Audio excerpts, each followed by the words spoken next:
जागतिक महिला दिनाच्या निमित्तानं डोंबिवलीसह कल्याण तालुक्यातील 9111 महिला आणि विद्यार्थिनींनी एकत्रित येत सामूहिक लेझिम वादनात वर्ल्ड रेकॉर्ड केलाय। या महिलांनी डोंबिवलीच्या शिरपेचात आणखीन एक मानाचा तुरा खोवलाय।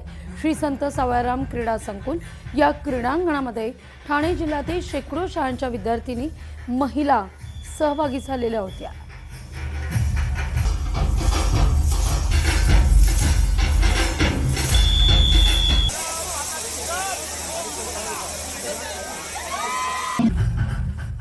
गेल्या काही दिवस सातत्याने शाळेमधील असणारे सर्व शिक्षक असतील, सर्व संस्था चालक असतील यांनी विशेष प्रयत्न यासाठी केले आणि आज तो क्षण याला जागतिक महिला दिनाच्या निमित्ताने हे औचित्य साधून आज हा रेकॉर्ड प्रस्थापित करावा।